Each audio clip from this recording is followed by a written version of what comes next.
মৌলভীবাজার ৫ উপজেলায় পানি দীর্ঘস্থায়ী বন্যায় রূপ নিয়েছে। এতে পানিবন্দী আছে ৩ লাখেরও বেশি মানুষ।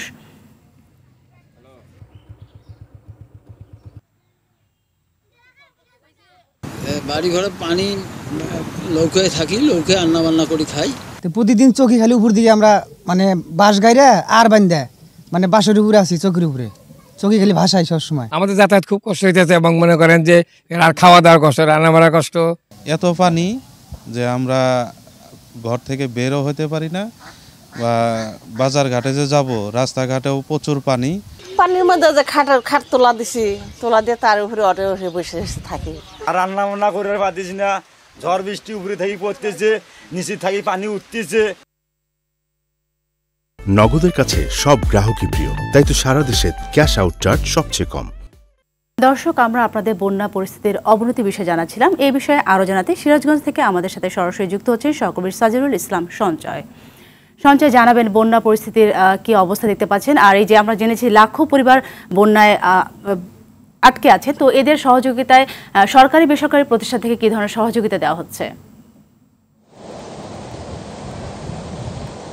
নগদের কাছে সব গ্রাহকই প্রিয়, তাই তো সারা দেশে ক্যাশ আউট চার্জ সবচেয়ে কম।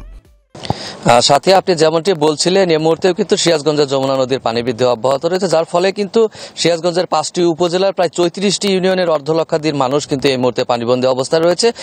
পানিবন্দী এলাকাগুলোতে কিন্তু বসত বাড়ি, রাস্তাঘাট, তাঁত কারখানা সহ বিভিন্ন প্রতিষ্ঠান কিন্তু পানির নিচে তলিয়ে যায়, আসলে অসহায় এবং দুর্ভোগের জীবনযাপন করছে বন্যা কবলিত। তো আজকে আমরা জেলা প্রশাসনের সাথে কথা বলে যতটুকু জানতে পেরেছি যে বন্যা কবলিতদের সহায়তার জন্য ইতিমধ্যেই কিন্তু প্রায় ৯০ মেট্রিক টন চাল বরাদ্দ দেওয়া হয়েছে। এছাড়া প্রায় ৩০০ প্যাকেট শুকনো খাবার কিন্তু বরাদ্দ দেওয়া হয়েছে, যেগুলো বন্যা কবলিতদের মাঝে বিতরণ করা হবে বলে আমরা জানতে পেরেছি। তো এই ছিল সিরাজগঞ্জ থেকে বন্যার সবশেষ খবর। ধন্যবাদ। উত্তরাঞ্চলে নদ নদীর পানি বাড়তে থাকায় বন্যা পরিস্থিতির অবনতি হয়েছে।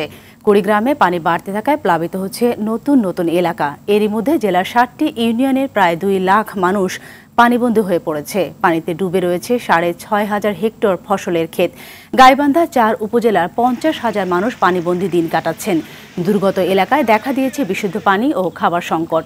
সিরাজগঞ্জে বন্যা কবলিত হয়ে পড়েছে ৫টি উপজেলার ৫,৫০০ পরিবার।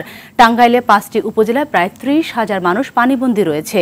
সড়ক ভেঙে বাঁধ উপচে প্রতিদিনই প্লাবিত হচ্ছে নতুন নতুন এলাকা। জামালপুরে বাহাদুরাবাদ পয়েন্টে যমুনার পানি বিপদসীমার ৮৭ সেন্টিমিটার উপর দিয়ে প্রবাহিত হচ্ছে। এতে পানিবন্দী আছেন লাখেরও বেশি মানুষ।